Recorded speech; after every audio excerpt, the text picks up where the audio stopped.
آج 26 سفر آخری پیر کے دن جس گھر میں یہ وظیفہ پڑھ لیا جاتا ہے تو یقین مانے اللہ ایسی برکتیں عطا فرماتا ہے کہ حالات بدلنے لگتے ہیں، تنگی خوشحالی میں بدل جاتی ہے۔ اکثر لوگ ایسے موقع کو نظر انداز کر دیتے ہیں اور پھر پورا سال یہی کہتے رہتے ہیں کہ قسمت ساتھ نہیں دے رہی۔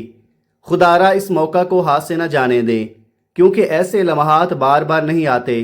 آج تھوڑا سا وقت نکال کر یہ وظیفہ پڑھ لیں۔ بسم اللہ الرحمن الرحیم۔ آج 26 سفر آخری پیر ایک ایسا دن جسے ہم عام دن سمجھ کر گزار دیتے ہیں، لیکن حقیقت میں یہ وہ دن ہے جب اللہ اپنے بندوں کو موقع دیتا ہے کہ وہ اس کی طرف لوٹ آئیں۔ یاد رکھیں، سفر ان بابرکت مہینوں میں سے ہے جنہیں اللہ تعالیٰ نے خاص عزت اور برکت عطا فرمائی ہے۔ اس مہینے میں کی گئی نیکی عام دنوں سے بڑھ کر لکھی جاتی ہے اور سچے دل سے مانگی گئی دعا خالی نہیں لوٹتی۔ اور آج پیر کا دن ایک نئی شروعات، ایک نئی امید، ایک ایسا موقع جس میں انسان اپنی بگڑی ہوئی زندگی کو سنوارنے کا ارادہ کر سکتا ہے۔ آج ایک ایسا وظیفہ لے کر آیا ہوں جو آپ کو اللہ کے قریب کرے گا، جو آپ کے دل کو مضبوط کرے گا، اور جب دل مضبوط ہو جاتا ہے تو حالات خود بدلنے لگتے ہیں۔ یہ وظیفہ ان لوگوں کے لیے ہے جو تھک چکے ہیں، جو بار بار ناکامی دیکھ کر ٹوٹ چکے ہیں، جنہیں لگتا ہے کہ شاید اب ان کے لیے کوئی راستہ نہیں بچا۔ اگر آپ بھی راتوں کو جاگ کر سوچتے ہیں کہ زندگی کیوں نہیں بدل رہی، اگر آپ نے ہر دروازہ کھٹکھٹا لیا ہے اور کہیں سے کوئی مدد نہیں ملی، اگر آپ قرض کے بوجھ تلے دبے ہوئے ہیں اور ہر گزرتا دن مزید مشکل ہوتا جا رہا ہے، اگر آپ کے اپنے ہی آپ سے دور ہو گئے ہیں، رشتہ دار ساتھ چھوڑ گئے ہیں، لوگ آپ کو نظر انداز کرتے ہیں، تو آج ایک بات دل میں بٹھا لیں کہ اللہ کبھی اپنے بندے کو اکیلا نہیں چھوڑتا۔ وہ آزماتا ہے لیکن چھوڑتا نہیں، وہ دیر کرتا ہے لیکن اندھیر نہیں کرتا۔ ہم انسانوں کے سامنے گڑ گڑاتے ہیں، اپنی مجبوریوں کا رونا روتے ہیں، لیکن جب اللہ کے سامنے کھڑے ہوتے ہیں تو ہماری آنکھیں خشک ہوتی ہیں، دل میں وہ درد نہیں ہوتا جو دعا کو آسمان تک پہنچاتا ہے۔ یاد رکھیں کہ اللہ کے سامنے بہنے والا ایک سچا آنسو انسان کے سامنے بہائے گئے 1000 آنسوؤں سے زیادہ قیمتی ہوتا ہے۔ آج اگر کوئی بیٹی اپنے رشتے کے لیے پریشان ہے، ماں باپ فکر میں ہیں، اگر کوئی نوجوان روزگار کے لیے در بدر ہے، اگر کوئی شخص اپنا ذاتی گھر چاہتا ہے لیکن وسائل نہیں، اگر کوئی مقروض ہے اور اسے سمجھ نہیں آ رہی کہ قرض کیسے اترے گا، تو یہ سب مسائل ایسے نہیں ہیں جن کا حل نہ ہو، بلکہ یہ وہ حالات ہیں جن میں بندہ اللہ کے قریب آتا ہے۔ جب دنیا کے دروازے بند ہو جاتے ہیں تو آسمان کے دروازے کھلنے لگتے ہیں، لیکن شرط یہ ہے کہ ہم سچے دل سے اللہ کو پکاریں، اس پر یقین رکھیں اور صبر کے ساتھ اس کے فیصلوں کو قبول کریں۔ یہ وظیفہ بھی اسی یقین کا ایک ذریعہ ہے، کوئی جادوئی فارمولہ نہیں، بلکہ ایک ایسا وظیفہ ہے جو آپ کے دل کو اللہ کے ساتھ جوڑ دے گا۔ جب دل جڑ جاتا ہے تو راستے خود بننے لگتے ہیں۔ آپ نے دیکھا ہوگا کہ بعض لوگ بہت کم وسائل کے باوجود کامیاب ہو جاتے ہیں اور کچھ لوگ سب کچھ ہوتے ہوئے بھی پریشان رہتے ہیں۔ اس کی وجہ صرف یہ ہے کہ کامیابی صرف وسائل سے نہیں بلکہ اللہ کی مدد سے آتی ہے، اور اللہ کی مدد اس بندے کو ملتی ہے جو اس پر مکمل بھروسہ کرتا ہے۔ آج کا دن، یہ بابرکت مہینہ اور یہ موقع شاید آپ کی زندگی بدلنے کا ذریعہ بن جائے، لیکن اس کے لیے ضروری ہے کہ آپ اس عمل کو سنجیدگی سے لیں، اسے محض الفاظ نہ سمجھیں بلکہ دل سے اپنائیں۔ جب آپ یہ وظیفہ پڑھیں تو اپنے دل کو حاضر کریں، اپنے گناہوں کی معافی مانگیں، اللہ کے سامنے عاجزی اختیار کریں اور پورے یقین کے ساتھ اپنی حاجات پیش کریں، کیونکہ مانگنا بھی ایک فن ہے اور اللہ سے مانگنا سب سے بڑا فن ہے۔ جب بندہ سچے دل سے مانگتا ہے تو اللہ اسے خالی نہیں لٹاتا، کبھی فوراً دیتا ہے، کبھی تھوڑا وقت لے کر دیتا ہے، اور کبھی اس سے بہتر چیز عطا کر دیتا ہے۔ اس لیے کبھی مایوس نہ ہوں، کبھی یہ نہ سوچیں کہ آپ کی دعا قبول نہیں ہو رہی، بلکہ یہ یقین رکھیں کہ اللہ آپ کی سن رہا ہے، آپ کی ہر بات کو جانتا ہے، اور وہ وقت ضرور آئے گا جب آپ کی زندگی میں آسانیاں آئیں گی۔ آج آپ صرف ایک قدم اٹھائیں، اللہ کی طرف بڑھیں، باقی راستہ وہ خود آسان کر دے گا، کیونکہ رزق دینے والا بھی وہی ہے، عزت دینے والا بھی وہی ہے، اور حالات بدلنے والا بھی وہی ہے۔ آپ دنیا کے کسی بھی کونے سے تعلق رکھتے ہوں، چاہے آپ پاکستان میں ہیں، انڈیا میں ہیں، سعودی عرب میں ہیں، بنگلہ دیش، نیپال، عمان، جاپان، یا کسی بھی ملک میں رہتے ہیں، جب بھی آپ کے ملک میں 26 سفر آخری پیر کا دن آ جائے تو اس دن کو عام دن نہ سمجھے، بلکہ اسے ایک خاص موقع جانے اور کوشش کرے کہ دنیا کے کاموں میں مصروف ہونے کے باوجود کچھ وقت اللہ کے لیے ضرور نکالیں، کیونکہ ایسے مواقع بار بار نہیں آتے۔ آپ یہ وظیفہ فجر کے بعد پڑھ لیں، ظہر کے بعد پڑھ لیں، عصر، مغرب یا عشاء کے بعد، جس وقت دل مطمئن ہو، جس وقت سکون ملے، اسی وقت یہ وظیفہ پڑھ سکتے ہیں۔ اس میں نہ کسی خاص وقت کی سخت پابندی ہے اور نہ ہی کسی خاص جگہ کی قید۔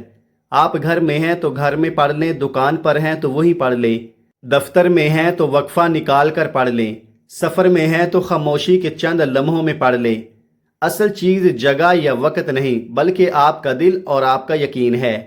تو آئیے اب اس عمل کا طریقہ سمجھ لیتے ہیں، لیکن اس سے پہلے ایک چھوٹی سی گزارش ہے کہ اگر آپ اس چینل پر نئے ہیں اور ابھی تک سبسکرائب نہیں کیا تو ضرور سبسکرائب کر لیں تاکہ ایسے مفید اور روحانی اعمال آپ تک مسلسل پہنچتے رہیں۔ اب عمل کی طرف آتے ہیں۔ آج جب بھی آپ کو وقت ملے باوضو ہو کر کسی پاک صاف جگہ پر بیٹھ جائیں، دل کو پرسکون کریں اور سب سے پہلے نبی کریم صلی اللہ علیہ وآلہ وسلم کی ذات مبارکہ پر 3 مرتبہ درود پاک پڑھیں۔ درود آپ کوئی سا بھی پڑھ سکتے ہیں، آپ مختصر اور آسان سا درود صلی اللہ علی محمد پڑھ لیں یا صلی اللہ علیہ وآلہ وسلم پڑھ لیں، لیکن درود ابراہیمی پڑھنا افضل ہے۔ یہ وہ درود ہے جو نماز میں پڑھا جاتا ہے، کیونکہ درود ابراہیمی کی فضیلت اور برکت اور نور تمام درودوں سے بڑھ کر ہے۔ درود پاک کو جلدی میں نہیں پڑھنا، بے دہانی سے نہیں پڑھنا، بلکہ ادب، محبت اور عقیدت کے ساتھ پڑھنا ہے۔ نبی پاک صلی اللہ علیہ وآلہ وسلم کے مبارک فرمان کا مفہوم ہے، جو شخص مجھ پر 1 مرتبہ درود بھیجتا ہے اللہ تعالیٰ اس پر 10 رحمتیں نازل فرماتا ہے، اس کے 10 گناہ مٹا دیتا ہے اور اس کے 10 درجات بلند فرما دیتا ہے۔ سوچیں، صرف 1 درود اور 10 رحمتیں، 10 گناہوں کی معافی اور 10 درجات کی بلندی۔ اور پھر یہ بھی یاد رکھے، جو شخص درود شریف کی کثرت کرتا ہے اللہ اسے پریشانیوں سے نجات عطا فرماتا ہے، اس کے دل کا بوجھ ہلکا کر دیتا ہے اور اس کی دعاؤں کو قبولیت کے قریب لے آتا ہے۔ آئیے ایک بار ثواب کی نیت سے میرے ساتھ بھی درود پاک پڑھ لیں۔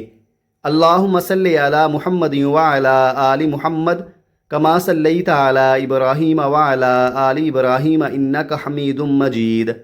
اللہم بارک علی محمد وعلی آل محمد کما بارکت علی ابراہیم وعلی آل ابراہیم انک حمید مجید۔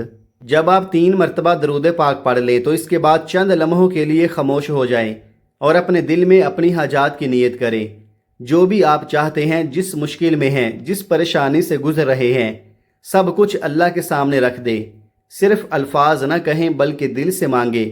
اس کے بعد 1 مرتبہ اعوذ باللہ من الشیطان الرجیم بسم اللہ الرحمن الرحیم پڑھ کر اس وظیفے کا آغاز کرنا ہے، کیونکہ جب بندہ اللہ کا نام لے کر کسی کام کی ابتدا کرتا ہے تو اس میں برکت آتی ہے، حفاظت آتی ہے اور شیطانی وسوسے دور ہو جاتے ہیں۔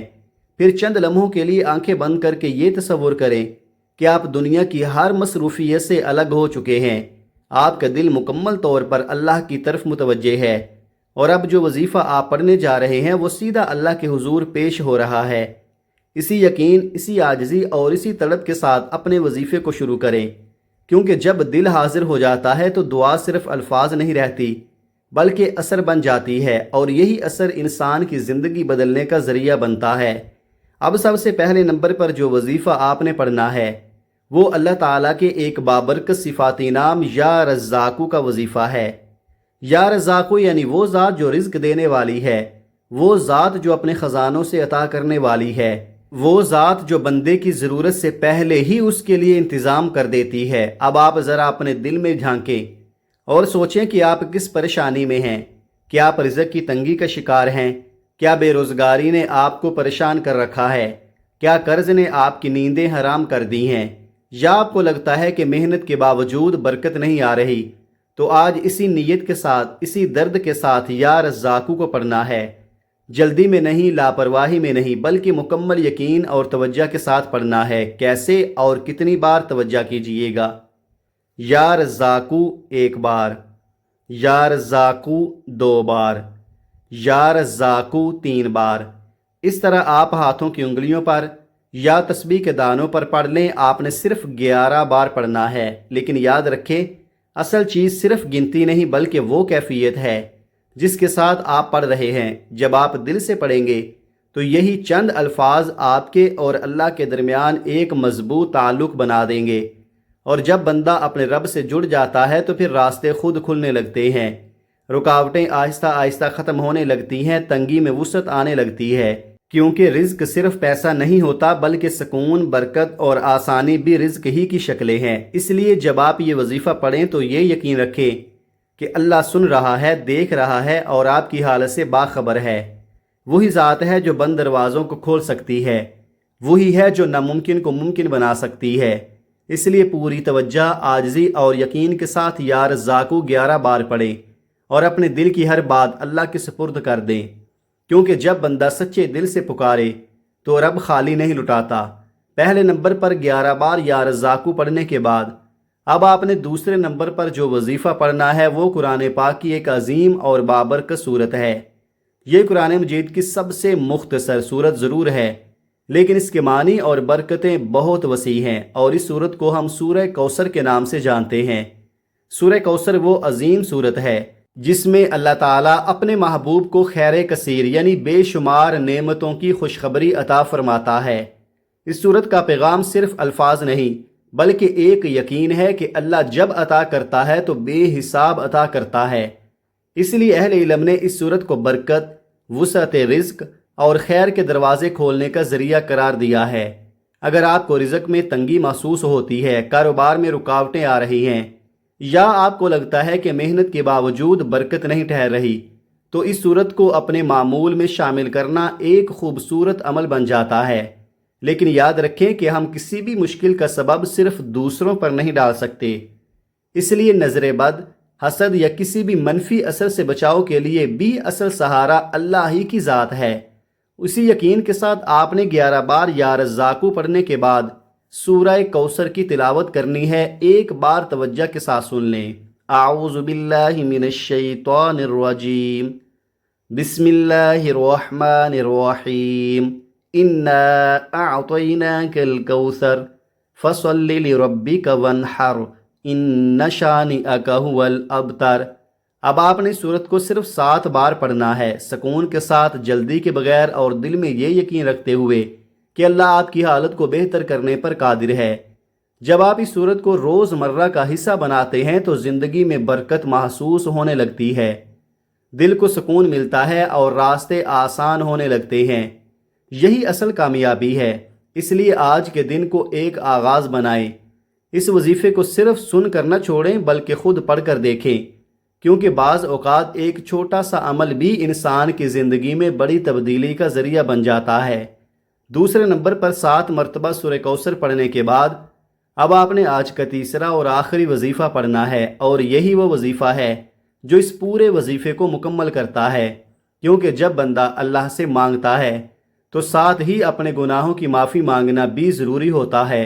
اس لیے اب آپ نے تیسرے نمبر پر استغفر اللہ پڑھنا ہے، لیکن یاد رکھیں یہ صرف زبان سے ادا کرنے والے الفاظ نہیں ہونے چاہیے بلکہ دل کی گہرائی سے نکلنے والی پکار ہونی چاہیے۔ آپ نے اپنے گناہوں کو یاد کرنا ہے، اپنی کمزوریوں کو تسلیم کرنا ہے اور اللہ کے سامنے عاجزی کے ساتھ جھک جانا ہے۔ جب بندہ سچے دل سے ندامت کے ساتھ اللہ سے معافی مانگتا ہے تو اللہ تعالیٰ اس پر خاص رحمت فرماتا ہے۔ آپ نے کیسے اور کتنی بار پڑھنا ہے توجہ کیجئے گا۔ استغفر اللہ 1 بار، استغفر اللہ 2 بار، استغفر اللہ 3 بار۔ اس طرح آپ ہاتھوں کی انگلیوں پر پڑھ لیں، آپ تسبیح کے دانوں پر پڑھ لیں۔ آپ نے 100 بار پڑھنا ہے، جلدی نہ کریں بلکہ ہر بار دل کو ساتھ رکھیں، کیونکہ اصل اثر گنتی میں نہیں بلکہ کیفیت میں ہوتا ہے۔ جب آپ یہ تینوں اعمال اسی ترتیب، تعداد اور طریقے کے ساتھ مکمل پڑھ لیں، پہلے نمبر پر 11 بار یا رزاقو، پھر دوسرے نمبر پر 7 بار سورہ کوثر، اور اس کے بعد آخری نمبر پر 100 بار استغفر اللہ، تو آخر میں دوبارہ نبی کریم صلی اللہ علیہ وآلہ وسلم کی ذات مبارکہ پر 3 مرتبہ درود پاک ضرور پڑھیں، وہی درود جو آپ نے عمل کے آغاز میں پڑھا تھا۔ اس طرح آپ کا یہ عمل مکمل ہو جائے گا۔ اب چند لمحوں کے لیے خاموشی اختیار کریں